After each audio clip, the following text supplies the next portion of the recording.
Well, if you're beginning to think about retirement, you're probably asking yourself a few questions. One big question is, when can I retire?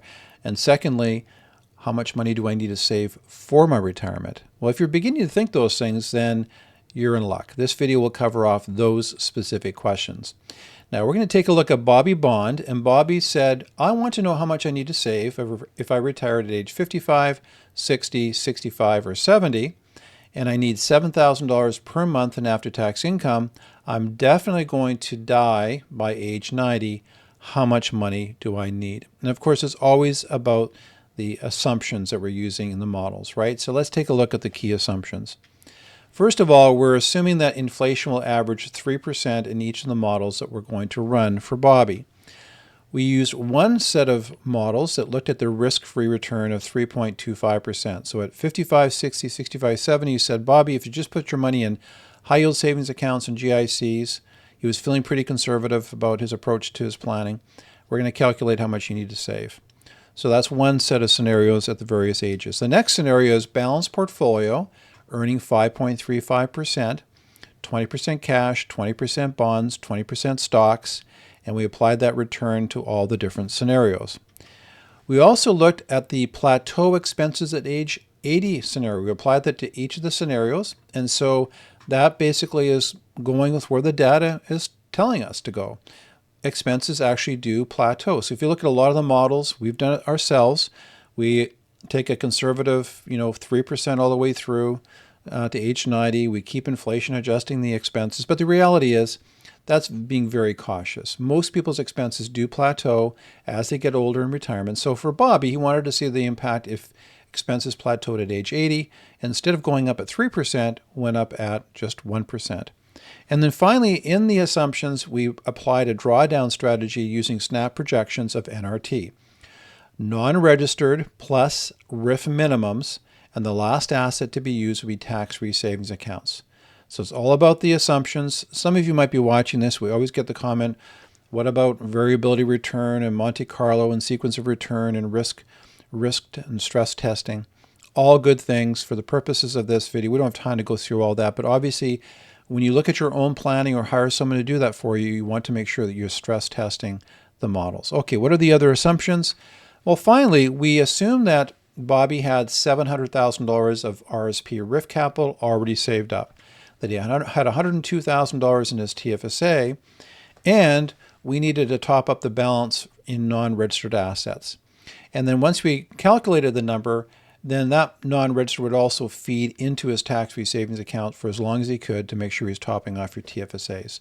So the first little hint here is $700,000 in the RIF or RSP or $102,000 in the TFSA won't be enough in each of the scenarios.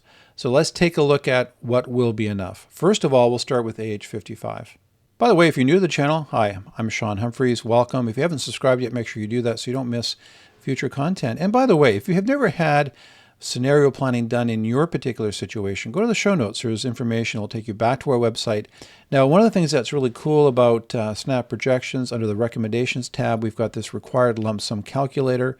And Bobby said, do the magical calculation. And when we did that, using this age 55 start, 3.25% risk-free return, Snap tells us that we need $2,765,884 in capital at age 55. And so keep in mind, we've already got $700,000 in the RSP. We've got $102,000 in the TFSA. So he'll need $1.9 million basically in non-registered assets. Now, we started his government benefits at age 65, and we did that for all the scenarios with the exception of the age 70 scenario. And we adjusted his Canada pension plan to reflect the fact that he's only making his pensionable earnings contributions maximum until his 54th year. And then he's starting to take his retirement income and will not be making contributions to his Canada pension plan. So when we take a look at that particular scenario, let me just show you the chart. And you can see that in each scenario, this is what it looks like. He has gone through all his capital by age 90. So in each of these scenarios, we didn't assume that he had any capital left. We're just assuming how much money do we need to have in place when he retires so that all money's gone, but he's got enough so he doesn't have more life than income. So in this scenario, $2,765,884.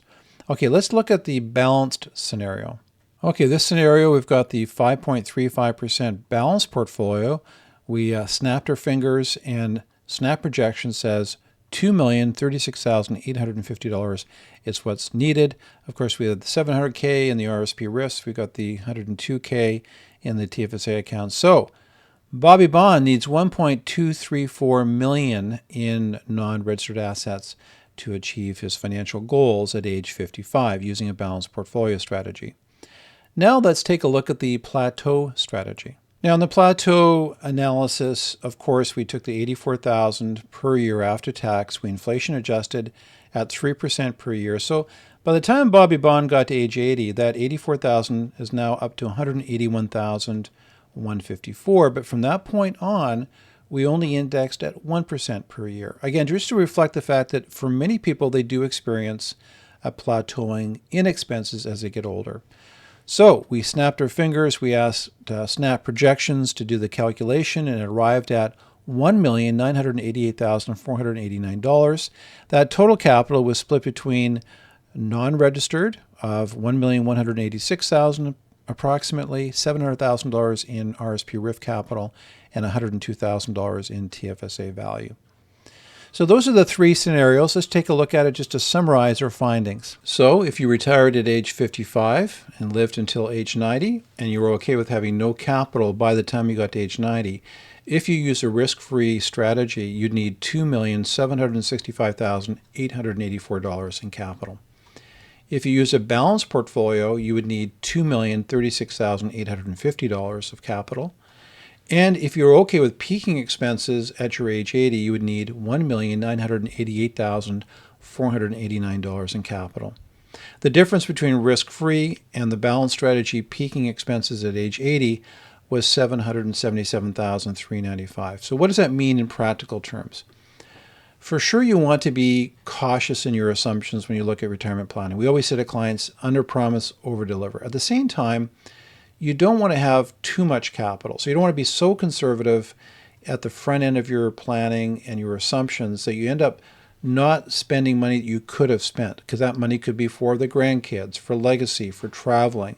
It's all about balance, and you have to find the right set of parameters that you feel comfortable using for your retirement plan, but it can make a really big difference.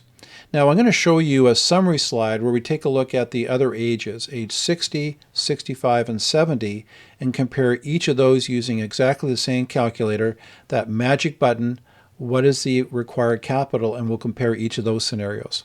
So Bobby wanted us to take a look at age 55, 60, 65, 70. He's going to live to age 90, spend $84,000 per year after tax income. We covered age 55. Age 60, well, he goes from 2.7 to 2.2 million using a risk-free strategy, down to 1.7, almost 1.8 million at age 65, and 1.3 million approximately at age 70. So definitely the capital requirements go down quite a bit. They go from 2.7 at age 55 to 1.2, 1.3 million at age 70. The balance strategy would go from just over $2 million to 1.7 to 1.4 at age 65 to 1.1 at age 70. And then if you look at the peaking expenses at age 80 for each scenario, we go from 1.9 at age 55, 1.67, so almost 1.7 at age 60, 1.3, almost 1.4 at age 65, and just over $1 million of capital required at age 70 to spend at $84,000 per year after tax expenses. If we look at the difference between risk-free and balance with plateauing, again, there's a difference for each scenario. So there's $777,000 difference at age 55, $558,786 difference at age 60, $405,000 difference at age 65, and $253,660 at age 70. I hope that's helpful for you. It's good to see the different capital requirements. The purpose of iterations is to help you make the trade-off decisions between how much you need to save, living lifestyle today, and trying to find that right sweet spot for your own planning. Like I said at the beginning of the presentation, if you haven't had this kind of iterative process done for your own personal planning, go to the show notes. There's information on our website that talks about our complimentary gap discussion. You can get more information about our process, free retirement planning resource bundle, and you can book a complimentary 30-minute call or Zoom discussion to learn more about our services. Anyway, all the best in your retirement income planning. You take care.